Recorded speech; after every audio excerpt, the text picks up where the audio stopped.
Los Estados Unidos y la devastante situación por el huracán Helen, nos vamos directamente hasta Perú. A ver qué está pasando allí. Nuestro compañero Julio Vilches tiene el reporte. Adelante.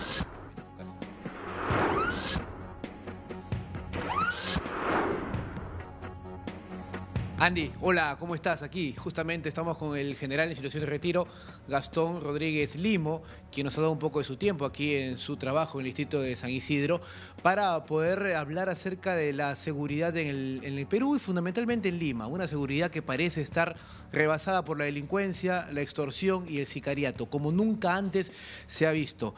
General Gastón Rodríguez, muchísimas gracias por su tiempo para DNews, somos Latinoamérica, y lo primero es este plan de declarar en estado de emergencia 13 distrito de Lima, uno el Callao, con una serie de medidas que tienen que ir implementándose. ¿Es la solución? ¿Usted lo ve como un paso bueno, positivo?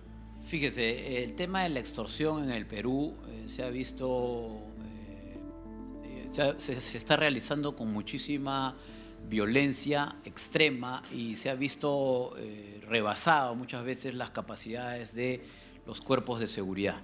Sin embargo, las medidas que se toman siempre son saludables desde el punto de vista de que se puedan poner en práctica. Lo que hay que estar supervisando permanentemente es que estas medidas sean concretas y que tengan sostenibilidad en el tiempo, que es, digamos, la mayor situación que nos preocupa, cuando se dan medidas paliativas que tienen solamente un impacto y luego se diluyen.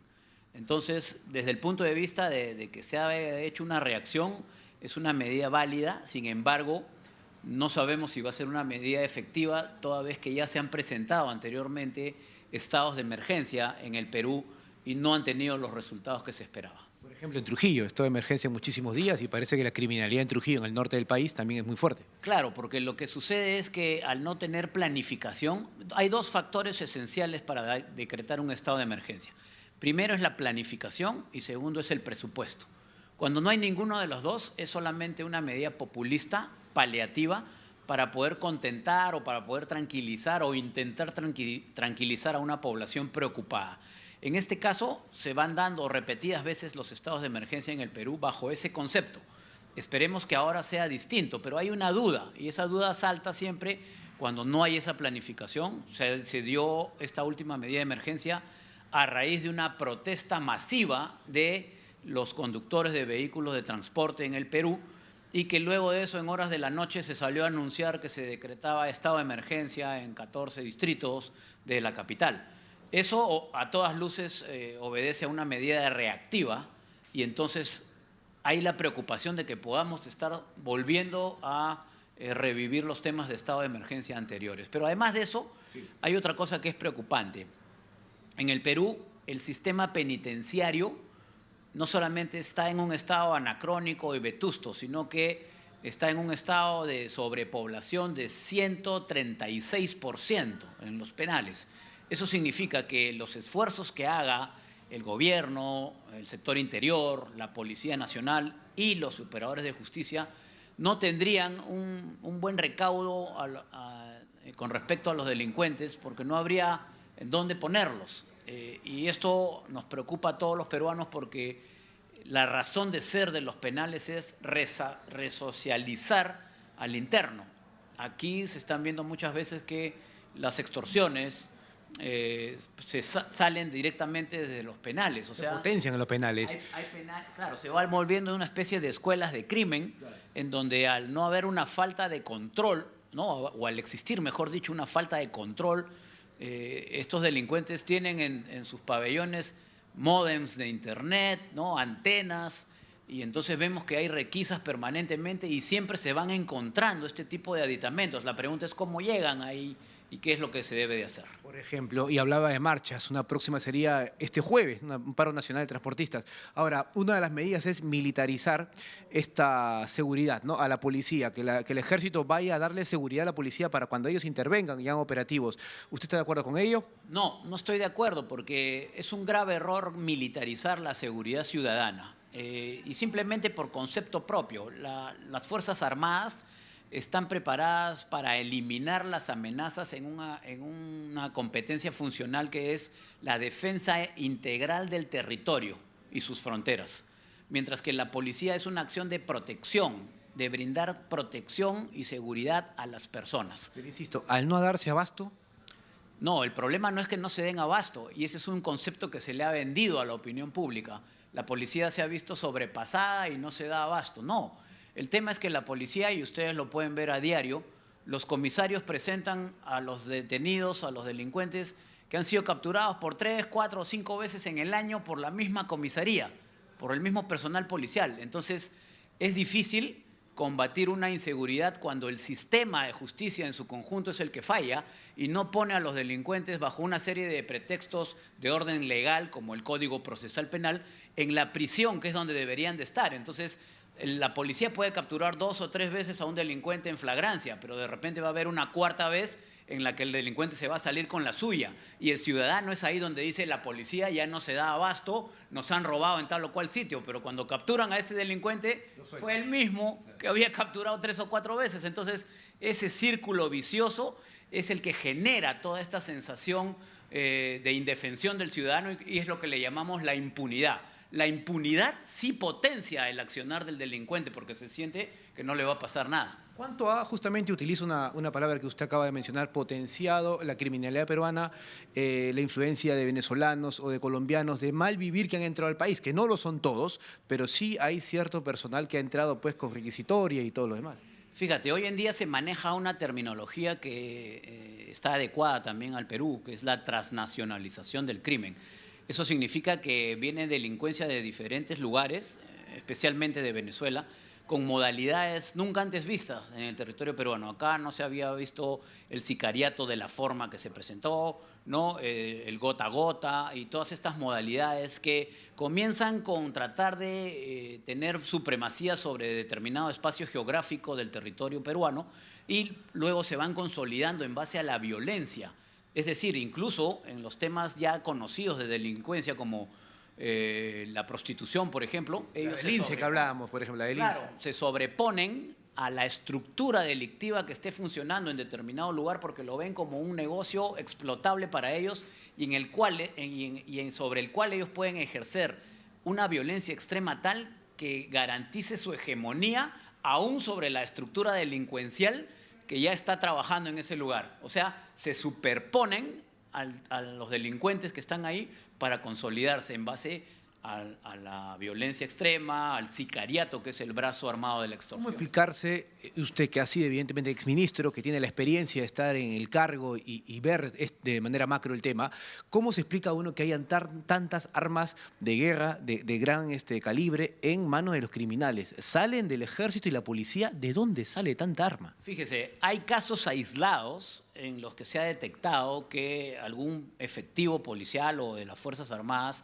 habría sido integrante de estas bandas y habría facilitado de alguna forma no la venta, sino los alquileres disimulados, aprovechando el espacio de las revistas continuas que se hacen. ¿A qué me refiero?